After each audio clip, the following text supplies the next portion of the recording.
Okay, let's try and unpack this stack of sources you've shared. We've got these excerpts from Nietzsche's Thus Spake Zarathustra and some notes with them by Anthony M. Ludovici. So thanks for providing this. It's definitely challenging, but wow, really thought-provoking stuff to dive into. Oh, absolutely. It's dense material, very poetic, powerful ideas. Sometimes quite unsettling, actually. It really makes you pay attention. Exactly. So our mission, you could say, for this deep dive is really to get into these specific texts, just the ones we have here, and pull out the main concepts, the insights, and try to figure out what this Zarathustra character is actually teaching us. Yeah. We're looking at these big themes, human potential, values, even, happiness or living a life you can affirm. It's full of metaphor. Yeah, it can be jarring at times, but there are definitely these aha moments hidden in there. And the sources, they give us a little background on Zarathustra himself, which is helpful. Nietzsche picks this historical figure, Zarathustra, the Persian prophet. But the notes point out something interesting. The historical Zarathustra was actually kind of the opposite of an immoralist. He saw good versus evil as the main struggle. Huh. So Nietzsche's using the name, but he's kind of flipping the script, presenting this really radical new vision. It's like he's tackling the original Zarathustra's problem from a completely different angle. That's fascinating context. Yeah, just from these sources. Okay, so let's dive into the core ideas here. Maybe the most striking one to start with is this vision Zarathustra brings, the Superman. Mm-hmm. He says, and I'll just read this bit, "Lo, I teach you the Superman. The Superman is the meaning of the earth." Pretty bold opening. It is, and the Ludovici notes, they clarify what this means, at least within these sources. The Superman signifies the most thoroughly well-constituted type. It's set up as this stark contrast to, well, modern man as Zarathustra sees him. And the notes also mention this wasn't totally new in Zarathustra. The idea was clicking around in Nietzsche's earlier stuff back in the 1870s. Right. And the text seems really clear. This isn't about, a political leader or some specific race or group. It's presented as an ideal. Right? Yeah. A goal for humanity itself to strive for, something for the earth.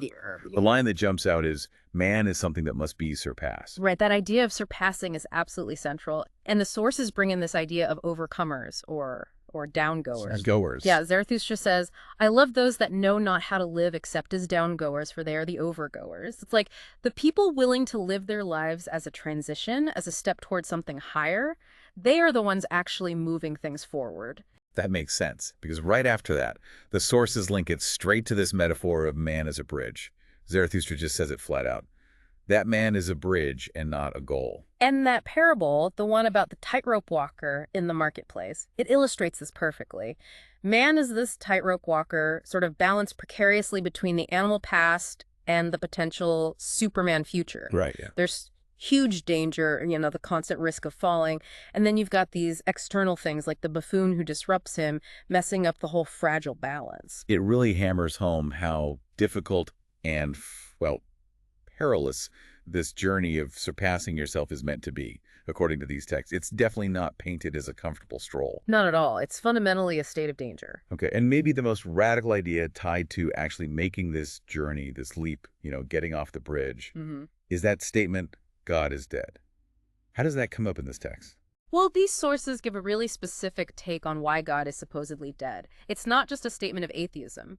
Zarathustra hears the devil say something like, "Even God hath his hell. It is his love for man." His love for man is his hell? Yeah. And then later, Zarathustra himself says, "God is dead.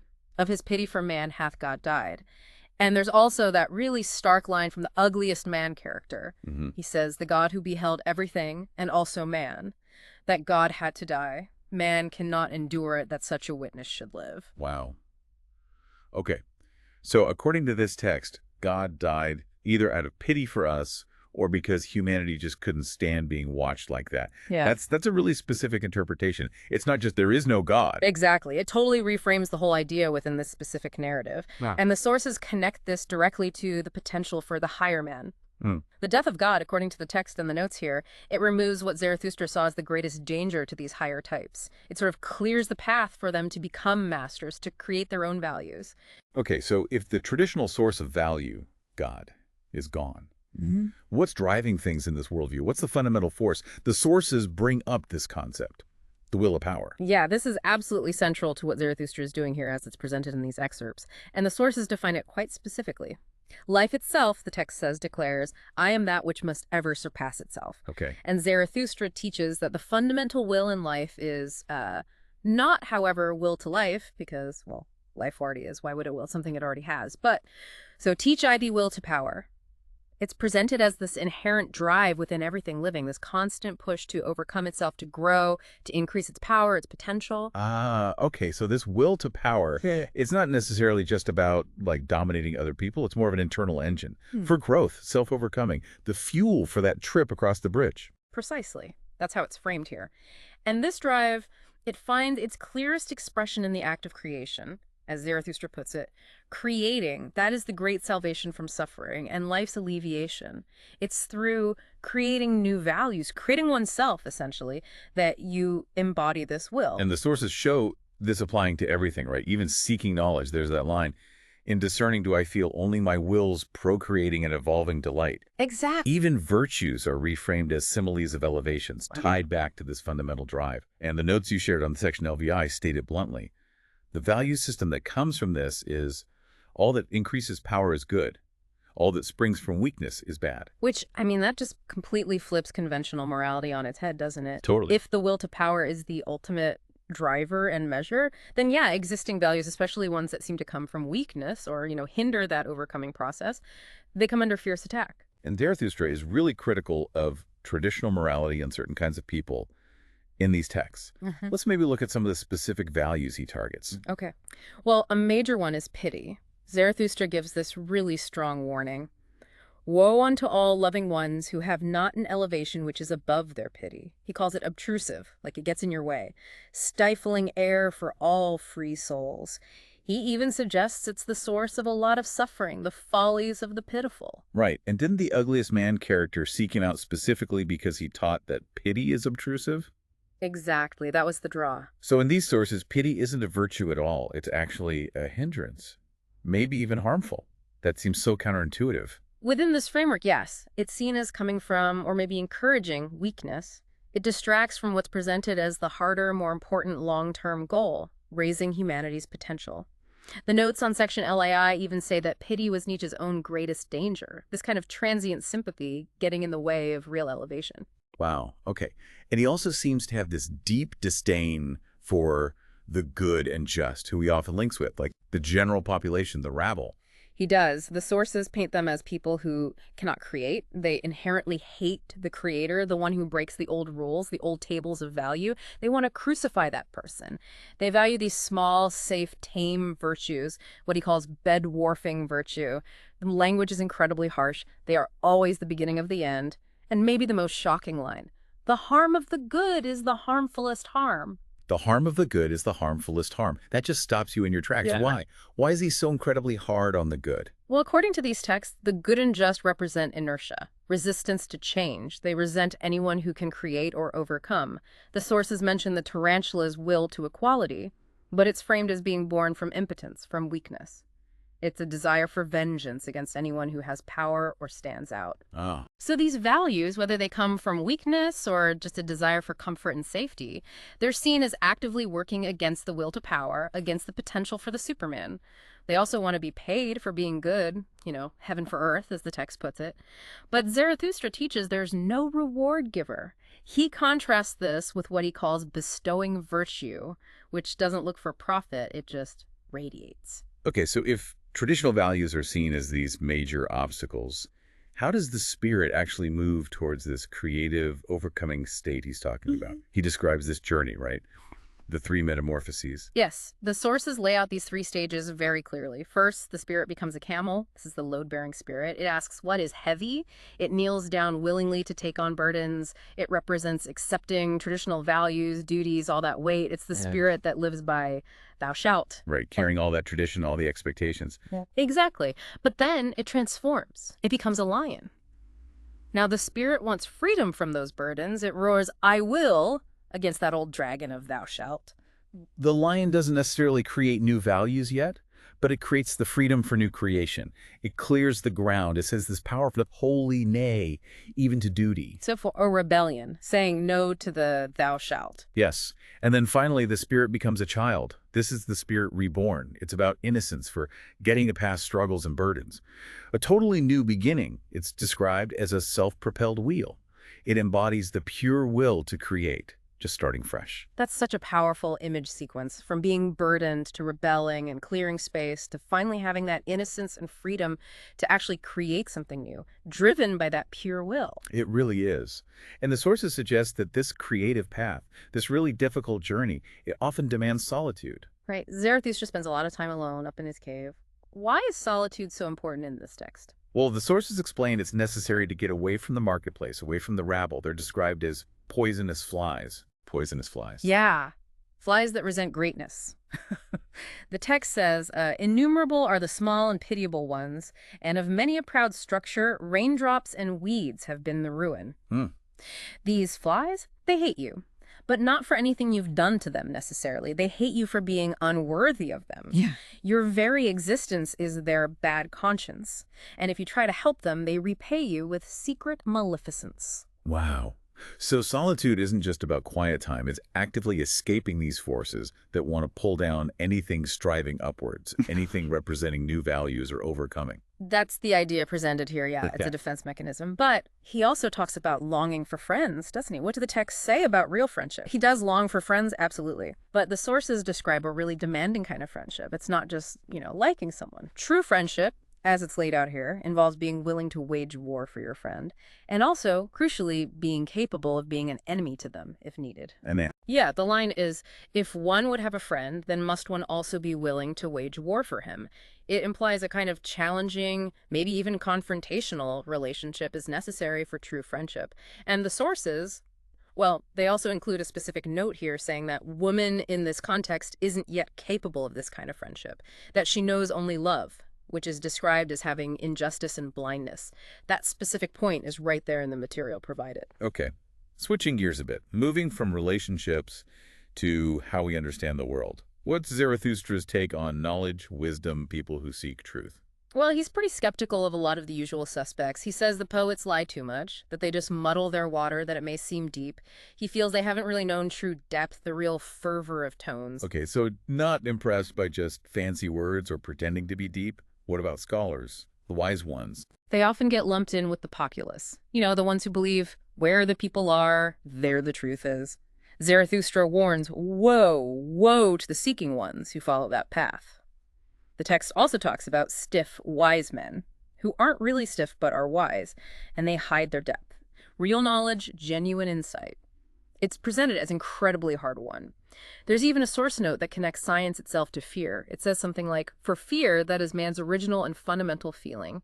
Through fear, there grew also my virtue, that is to say, science. Science grew from fear. That's the idea in that note, yeah. And in one parable, science is the tool the spiritually conscientious one uses to resist illusion and magic. So it has a role, but its origins are questioned. It really sounds like any kind of complacency or looking for easy answers is seen as dangerous. Real truth, according to these sources, seems to demand this difficult, almost brutal process. Exactly. The text puts it very starkly. The daring venture, the prolonged distrust, the cruel, any tedium, the cutting into the quick, how seldom do these come together. Out of such seed, however, is truth produced.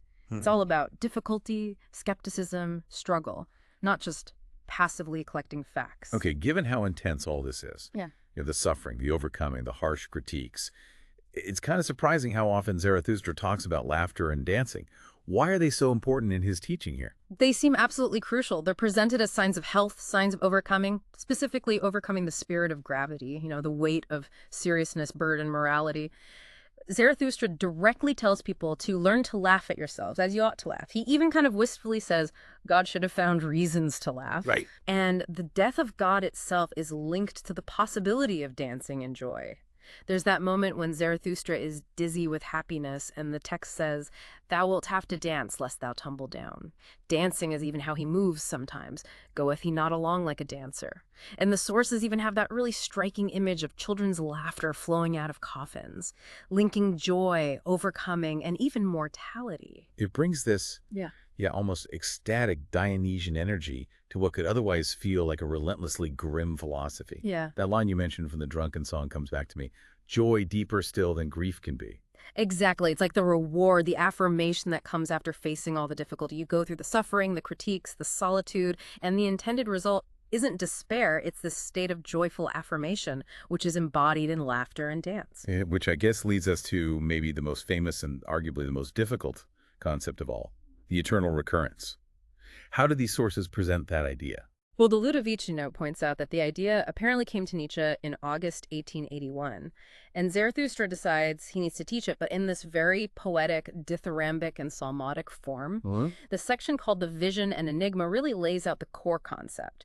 You have this image of two paths, past and future, stretching infinitely, but meeting at a gateway called this moment. Okay. And the implication is, well, time is infinite, but the number of possible events or combinations is finite. Then everything that can happen must have already happened and must happen again, exactly the same way, eternally. The dwarf in the vision just says, time itself is a circle. Okay, this is where it's really, Yeah. mind-bending and potentially terrifying, right? Yeah. The idea that this life, every single detail, good, bad, boring, amazing, is all going to repeat infinitely, exactly as it is. Yes. And the sources really convey that potential horror through that vision of the shepherd and the servant. This heavy black event crawls into the sleeping shepherd's throat. He's choking, gagging in agony. Zarathustra feels compelled to shout at him, telling him to bite the serpent's head off. The shepherd bites, spits it out, and he's transformed. He's laughing this incredible laugh, no longer just a shepherd, no longer just human, but this transfigured being. Wow. And the note suggests this act, this bite, it's like an exasperated cry to mankind to alter their values before this cycle of recurrence becomes an unbearable, nightmarish reality. So the reaction to this potentially crushing idea of eternal return, it's not supposed to be despair. It's a call to transform yourself so profoundly that you can actually face living it all again every single second and affirm it. Say yes to it. That seems to be the ultimate challenge presented in these sources, yes. It's this demand to live a life filled with such strength, such creation, such affirmation, driven by that will to power, overcoming everything that holds you back, that you would actively will its eternal return. It's like the final exam for living, according to Zarathustra's teaching.